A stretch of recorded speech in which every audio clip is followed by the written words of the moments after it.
একটা টেলিভিশন প্রোগ্রামের ইয়ে টক শোতে এই যে ভদ্রলোকটা দেখা যাচ্ছে না, খুব ইন্টারেস্টিং কিছু কথা বলল। অবশ্যই অবশ্যই বাংলাদেশ ভারতের রাজনৈতিক বিষয় নিয়ে খুব ইন্টারেস্টিং কথা। তো এটা আমার দৃষ্টি আকর্ষণ করলো এবং চিন্তা করলাম যে এ বিষয়ের উপরে তো একটু নাতিদীর্ঘ বক্তব্য দিতেই হবে। তো তার আগে সবাইকে অনুরোধ করব, আমি হঠাৎ করে ইদানিং খেয়াল করলাম যে আমার এই চ্যানেলটাতে সাবস্ক্রিপশান একেবারে খুবই কমে গেছে। কেন কমে গেল, আপনাদের আগ্রহ কি নাই নাকি? আপনাদের অনুরোধ থাকবে যে বা যারা এটা দেখেন তারা সাবস্ক্রিপশান করবেন, আর যারা করে আসেন তারা তো আসেনি।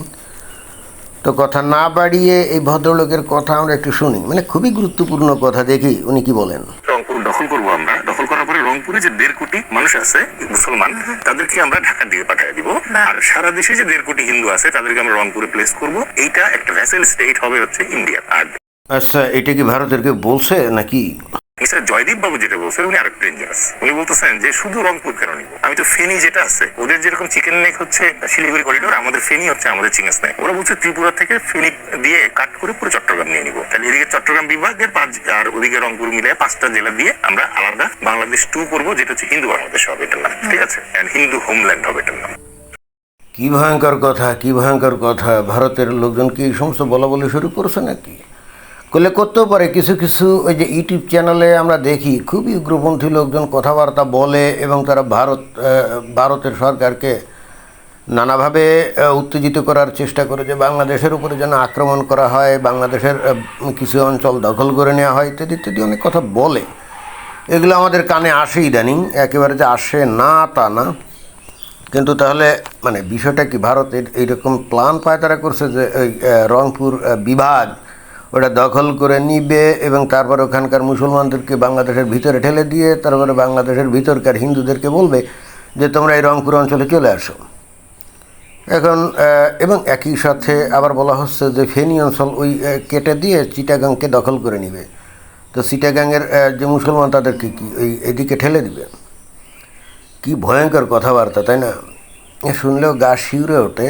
কিন্তু কথা হচ্ছে যে হঠাৎ করে ভারতের লোকজন বা ভারতের তরফ থেকে এই ধরনের বক্তব্য বিবৃতি আসা শুরু হলো কেন? মানে এরা কি আগ বাড়িয়ে সমস্ত কথা বলছে? এইবার আসা যাক আসল কথায়। আজকে থেকে প্রায় 2 বছর আগে, তাই না, এই যে অন্তর্বর্তীকালীন সরকার আসলো আওয়ামী লীগ সরকারকে হটিয়ে দিয়ে ডক্টর মোহাম্মদ ইউনূসের নেতৃত্বে আসার পরপরই একেবারে ক্ষমতা আসার আগেই যখন ডক্টর মোহাম্মদ ইউনূস প্যারিসে ছিল তখনই সে কিন্তু ভারতের বিরুদ্ধে বিষোদ্গার করছিল যে বাংলাদেশের ভেতরে যদি ভারত কোনো মানে হস্তক্ষেপ করার চেষ্টা করে বা কিছু করে তাহলে 7 সিস্টার্স অশান্ত করে টরে দিবে। মানে কোনো কিছু করা ছাড়াই, কোনো কিছু ছাড়াই কিন্তু এই সমস্ত কথাবার্তা বলা শুরু করলো। এবং পরবর্তীতে আমরা দেখলাম যে বাংলাদেশের যে সমস্ত যে অল্প বয়সে পোলাপান যেগুলো ছিল এখন যে এনসিপি দল করেছে, তাই না, কয়েকজন তো এমপিও হয়ে গেছে, তারাও তো দেখলাম যে 7 সিস্টার্স দখল করবে। তারপরে যে সেনাবাহিনীর কিছু অবসরপ্রাপ্ত কর্মকর্তা আছে তারা 2 দিনে কলকাতা দখল করবে। এই ধরনের কথাবার্তা তো তখন প্রতিনিয়ত এগুলো বলতো, তাই না? তাহলে অতঃপর ভারত কিন্তু তখনও তেমন কিছু বলতো না, ভারতের লোকজন তেমন কিছু বলতো না, এগুলো শুনতো আর মজা নিত। কিন্তু দেখা মানে তারা হয়তো ইয়ে করছিল যে এগুলো পাগলের প্রলাপ, উন্মাদীয় প্রলাপ বকছে বাংলাদেশের কিছু লোকজন। কিন্তু যখন দেখলো যে ভারতের লোকজন বা ভারত সরকারের লোকজন যখন দেখলো যে বাংলাদেশের থেকে এই ধরনের উস্কানিমূলক কথা কোনোভাবেই বন্ধ হচ্ছে না এবং বস্তুত পাকিস্তানের যে আইএসআই এবং আরও অন্যান্য যে গোয়েন্দা সংস্থা বা সেখানকার লস্কর-ই তৈবা, এমনকি শুনলাম যে হামাসের যে খালেদ মিশাল সেও নাকি বাংলাদেশে আসছিল, মিটিং সিটিং করে গেছে এবং বাংলাদেশের মানে সেনাবাহিনীর তৎপরতায় তাদের সহযোগিতায় ওই ভারতের যে সীমানা অঞ্চলে লালমনিরহাট না কোথায় জানি বাংলাদেশে নাকি একটা এয়ারপোর্ট ছিল, এয়ার স্ট্রিপ ছিল, সেটাকে সক্রিয় করার চিন্তাভাবনা হচ্ছিল। অর্থাৎ ভারত কিন্তু খুব মানে নজর করছিল যে বাংলাদেশে কি হচ্ছে।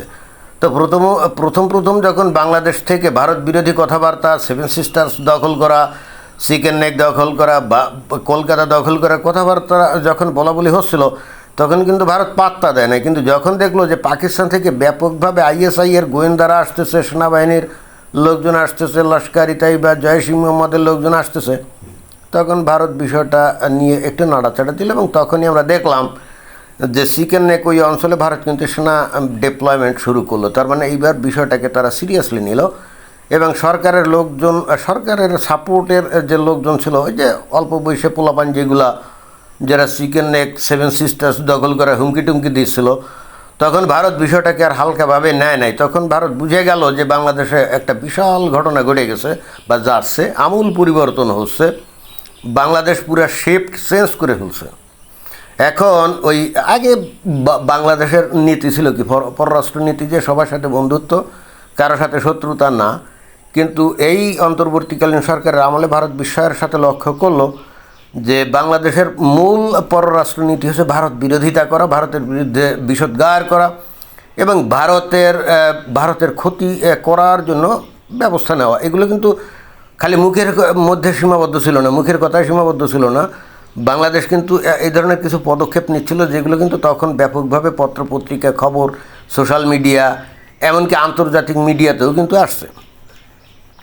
তো বিষয়টা যখন এরকম ছিল, তারপরে সেনা ভারতের লোকজন এসে এই ভদ্রলোক যে কথাগুলো বলল, এই কথাগুলো কিন্তু ভারতের তরফ থেকে কিছু কিছু লোক বলছে, আমরা শুনছি যে তারা রংপুর অঞ্চল দখল করবে, তারা চিটাগাং অঞ্চল দখল করবে। এই কথাগুলো তো আমরা শুনছি, এমন না যে শুনি নাই। কিন্তু প্রশ্ন হচ্ছে, চিন্তা করে দেখেন যে ঘটনা হচ্ছে, ভারত কিন্তু আগ বাড়িয়ে কখনো প্রথমেই কথাগুলো বলে নেই। এই বিষয়টা হচ্ছে বাংলাদেশ থেকে যখন প্রতিনিয়ত উত্তেজনাপূর্ণ কথাবার্তা, ভারত দখল, সেভেন সিস্টার্স দখল, কলকাতা দখল ইত্যাদি ইত্যাদি বলে, মানে বাংলাদেশের পুরা মানুষের মধ্যে প্রচণ্ড রকম একটা কি বলা যায়, যুদ্ধংদেহী মনোভাব তৈরি হলো বা তৈরি করা হলো। এমনকি ওই জামাতে ইসলামের একজন লোক নেতা আমেরিকা কোনো একটা অনুষ্ঠানে দেখলাম যে বললো যে বাংলাদেশে 50 লক্ষ জিহাদি আছে যারা ভারতে আক্রমণ করার জন্য প্রস্তুত। এত কিছুর পরে ভারতের পক্ষ থেকে তো কিছু প্রতিক্রিয়া আসবেই নাকি? এখন দেখেন, খেয়াল করে ইন্টারেস্টিং ব্যাপার হলো, পায়পাড়া দিয়ে বাঁধালো কিন্তু বাংলাদেশের লোকজন, বাংলাদেশের সরকার, বাংলাদেশ যারা চালায় তারাই কিন্তু পায়পাড়া দিয়ে এটা শুরু করলো, তারাই কিন্তু আগভাগে শুরু করলো। এখন যেই ভারত এটার প্রতিক্রিয়াস্বরূপ কিছু কথা বলছে এবং অবশ্যই সেটা উস্কানিমূলক, তখনই কিন্তু সব দোষ এখন ভারতের উপরে দেওয়ার চেষ্টা হচ্ছে, তাই না? কি অদ্ভুত ব্যাপার এইটা! এই ইন্টারন্যাশনালি ওয়ার্ল্ড ওয়াইড মুসলমানদের এই চরিত্রটা কিন্তু খুবই প্রণিধানযোগ্য। তারাই আগে আগ বাড়িয়ে গণ্ডগোল গ্যাঞ্জাম করবে এবং যখন যাদের সাথে গ্যাঞ্জাম করলো তারা যখন প্রতিক্রিয়া দেখাবে তখন সব দোষ হয়ে যাবে তাদের। যেমন আমি বারবার উদাহরণ দিই, গাজার হামাস তারা 7 অক্টোবর 2023 সালে আগ বাড়িয়ে ইসরায়েলে আক্রমণ করে 1200 মানুষকে মেরে ফেললো। তখন কিন্তু এটা নিয়ে কেউ কোনো কিছু বললো না যে হামাস এটা গণহত্যা চালিয়েছে, মানবিক বর্বরতা এইগুলা করছে, পাশবিকতা করছে, এগুলো কেউ কিছু বললো না। বরং মুসলমানরা আর উল্লসিত হলো, এইবার ইসরায়েল শেষ। ইসরায়েলের সেনাবাহিনী যখন পাল্টা আক্রমণ চালালো এবং যখন এই গাজার লোকজন মারা যেতে লাগলো, এই তখন সব দোষ ইসরায়েল কত বর্বর, কত অসভ্য, তাই না? সারা দুনিয়ার মানুষ আস্তে আস্তে এই জিনিসগুলো কিন্তু টের পাচ্ছে, দেখছে। বিষয়টা কি, মানে মুসলমানরা নিজেদের দোষটা একেবারেই দেখে না। মানে তারা ধর্মীয়ভাবে এতটাই, অনেকে যে যাই বলেন না কেন যে এটা অমুক সমুক তমুক, আরে ভাই এগুলো হলো ধর্মীয় ব্যাপার। কারণ তারা তো মুসলমান এবং তারা মনে করে তাদের ধর্ম একমাত্র সত্য ধর্ম এবং তাদের ধর্মীয় বিষয়টা হলো এরকম যে ওই ধর্মের বিষয় সারা দুনিয়া ব্যাপী তারা চালু করবে, সারা পৃথিবী দখল করবে, তারা সারা পৃথিবীতে ইসলামী খিলাফত চালু করবে, এই স্বপ্নে তারা বিভোর থাকে। আর ঠিক সেই কারণে এখানে বলাই আছে যে খোদ নবীর হাদিসে বলা আছে না যে যতক্ষণ পর্যন্ত শেষ মানুষটা অমুসলিমটা ইসলাম গ্রহণ না করবে ততক্ষণ পর্যন্ত তাদের বিরুদ্ধে জিহাদ করার জন্য আমি আদিষ্ট হয়েছি। এবং এই কারণে হচ্ছে কি, পৃথিবীর অধিকাংশ মানুষ তো ইসলাম গ্রহণ করে নাই, 4/3 মানুষই তো ইসলাম গ্রহণ করে নাই, তাই না? তো তাহলে মুসলমানরা তাদের বিরুদ্ধে অলওয়েজ জিহাদে লিপ্ত না, অর্থাৎ এটা ধর্মীয় বিধান। এই জন্যই মুসলমানরা যদি অমুসলিমদের উপর আগ বাড়িয়ে আক্রমণ করে, যেমন হামাস ইসরায়েলের উপর করছিল, এইটাকে কিন্তু মুসলমানরা অন্যায় হিসেবে ধরে নাই, এইটা মনে করছিল এটা তো ইসলামের বিধান। এবং এই কারণে মুসলমানরা কিন্তু উল্লসিত হয়েছিল এবং তারা এইভাবে উল্লসিত হয়েছিল এইবার ইসরায়েলের দফা শেষ। এবং দেখেন যে যখন ইরান আর এখন তো ইরান আমেরিকা ইসরায়েলের যুদ্ধ হচ্ছিল, এখন আপাতত বন্ধ, যখন ইরান থেকে 2-1টা মিসাইল টিজাইল ইসরায়েলের উপর গিয়ে পড়তো, সাথে সাথে মমিন মুসলমানরা কীভাবে উল্লসিত হতো দেখছেন। অথচ এই ইরানের প্ররোচনায় ওই যে হামাস এবং হেজবুল্লাহ প্রতিনিয়ত ইসরায়েলের উপরে রকেট মারতো, ইসরায়েলের লোকজন মারা যেত, তখন কিন্তু এরা উল্লসিত হতো। কারণ এরা ধর্মীয় ভিত্তিতে এটা তো অন্যায় না, ইসরায়েলকে আক্রমণ করাটা তো ইসলামে বৈধ। খালি ইসরায়েল কেন, যে কোনো মুসলিমদের উপর আক্রমণ করা ইসলামে বৈধ। এই যে বাংলাদেশে এখন বলছে না যে হিন্দুদের বাংলাদেশে ইসলাম এই ধর্ম পালন করতে দেবো না, তাদের বাংলাদেশ থেকে বের করে দেবো, ভারতে পাঠিয়ে দেবো, এগুলো বলছে না। সবই তো ইসলামের বিধান রে ভাই, এগুলোর তারা অন্যায় মনে করে না। এবং এইগুলা বলে সবচাইতে ভণ্ডামিটা হচ্ছে এইগুলা বলে আবার তারা দাবি করে বাংলাদেশে হিন্দুরা আছে মহাশান্তিতে, মানে এইটি হলো ভণ্ডামি। আরে ভাই, বাংলাদেশ একটা মুসলিম প্রধান দেশ, 91-92% মুসলমান, সেখানে অমুসলিমদের থাকতে দিবি না, ক্লিয়ার কাট বলছেও অনেকে। তাহলে আবার একই সাথে অন্য লোক এসে বলছে বাংলাদেশে অমুসলিমরা মানে হিন্দুরা আছে মহাশান্তিতে, মানে এই ধরনের ফাত্রামি কথাবার্তা বলার দরকারটা কি? এবং এইগুলো বলার কারণে তো আল্লাহ এদের উপরে অখুশি হচ্ছে, তাই না? তো যাই হোক, এই যে আজকে মনে করেন যে ভারতের কথা বললো, যে ভারত নাকি রংপুর, চিটাগাং, এই যে কথা যেগুলো আমরা শুনলাম এই ভদ্রলোকের মুখ থেকে, এই কথাগুলো এই ভারতকে আগ বাড়িয়ে বলছে, নাকি বাংলাদেশ মাসের পর মাস, বছরের পর বছর উস্কানিমূলক কথাবার্তা বলতে বলতে বলতে বলতে এমন ফেড আপ হয়ে গেছে ভারত, যে অবশেষে তারা কিন্তু এখন বলা শুরু করছে, ঠিক আছে ভালো কথা, তোমরা যদি আমাদের 7 সিস্টার্স দখল করতে চাও, কলকাতা দখল করতে চাও, শিলিগুড়ি করিডোর, চিকেন নেক দখল করতে চাও, ইটস ওকে ফাইন, তাহলে আমরাও তোমাদের দেশের অমুক জায়গায় দখল করবো, এই অমুক করবো। আচ্ছা, এটা এখানে অন্যায় এটা কী বলেন তো? মানে বাংলাদেশের মুমিন মুসলমানরা কি মনে করে জানেন, যে তারা কন্টিনিউয়াস অমুসলিমদের বিরুদ্ধে বিষোদ্গার করে যেতে থাকবে, তাদের ধ্বংস কামনা করবে, তাদের আক্রমণ করে তাদের জায়গা জমি সম্পদ দখল করার জন্য তারা কথাবার্তা বলে যাবে, and it's quite fine and okay and legal, এবং এটার এগেনস্টে নোবডি ক্যান প্রোটেস্ট। কারণ ওই যে অমুসলিমরা যতক্ষণ ইসলাম গ্রহণ না করবে ততক্ষণ পর্যন্ত তাদের বিরুদ্ধে আক্রমণ করার জন্য আমি আদিষ্ট হয়েছি। হাদিসে হযরত মুহাম্মদ সাল্লাল্লাহু আলাইহি ওয়াসাল্লাম যিনি নবী, তিনি বলে গেছেন না, এইটা তো প্রত্যেক মুসলমানদের মাথার মধ্যে আছে। এই জন্যে তারা যখন ভারত আক্রমণের কথা বলে আগ বাড়িয়ে, এটা কিন্তু তাদের কাছে অন্যায় মনে হয় না, বুঝতে হবে। This is the psychology of A Muslim, this is the mental condition of A Muslim. They are always ready to attack non-Muslim and non-Muslims habitats, and it's not illegal to them, it's not crime to them. এই জন্যই কিন্তু বাংলাদেশে এই যে প্রতিনিয়ত হিন্দুরা এই যে নানা রকম আক্রমণের শিকার হয়, কি হয় না? কিন্তু এটার এগেনস্টে হিন্দুরা যেই একটু কথা বলবে সাথে সাথে সে কিন্তু দেশদ্রোহী হয়ে যাবে। দেখেন যে ওই যে একটা সুইতালি চক্রবর্তী নাকি একজন অ্যাডভোকেট এই সমস্ত নিয়ে কথাবার্তা বলছে না, হিন্দুদের উপর অত্যাচার নির্যাতনের ব্যাপারে, সাথে সাথে বাংলাদেশের লোকজন দেখবেন যে তাকে বানিয়ে ফেলছে, কে দেশদ্রোহী বানিয়ে ফেলছে, রাষ্ট্রবিরোধী ষড়যন্ত্র করছে, কি বানিয়ে ফেলছে না? হয়ারাজ কিছুদিন আগে এই চরমনায়ের পীর সে বলছিল যে বরিশালকে সে আলাদা করে ফেলবে, সেটা কিন্তু রাষ্ট্রবিরোধী হয় নাই। প্রতিনিয়ত বাংলাদেশের পতাকার সাথে কলেমার পতাকা দিয়ে, আইএসের পতাকা দিয়ে কিন্তু বাংলাদেশের পতাকাকে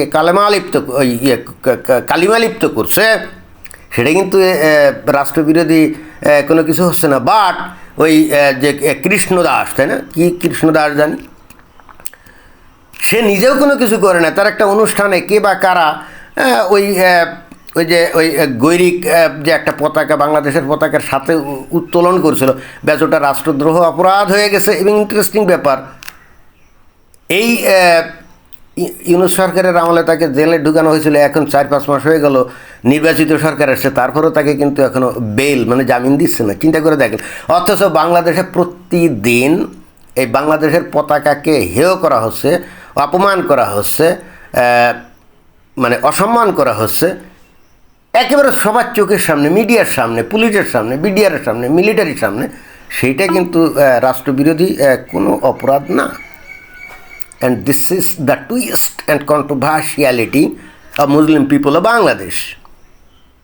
বাংলাদেশের মমিন মুসলমান, সারা দুনিয়ার মমিন মুসলমান যখন ইচ্ছা খুশি অমুসলিমদের উপর আক্রমণ করবে, তাদের ধন সম্পদ কেড়ে নিবে, তাদেরকে ইসলাম বিরোধী বা ইসলামের নামে কটূক্তি করছে অপবাদ দিয়ে তাদের ধরে জ্যান্ত পুড়িয়ে মারবে। It's not crime, it's quite legal according to their Islamic doctrine, but if you protest against it, then you are a criminal and you are a traitor and that's why you should be punished. কি অদ্ভুত ব্যাপার, তাই না? ধন্যবাদ।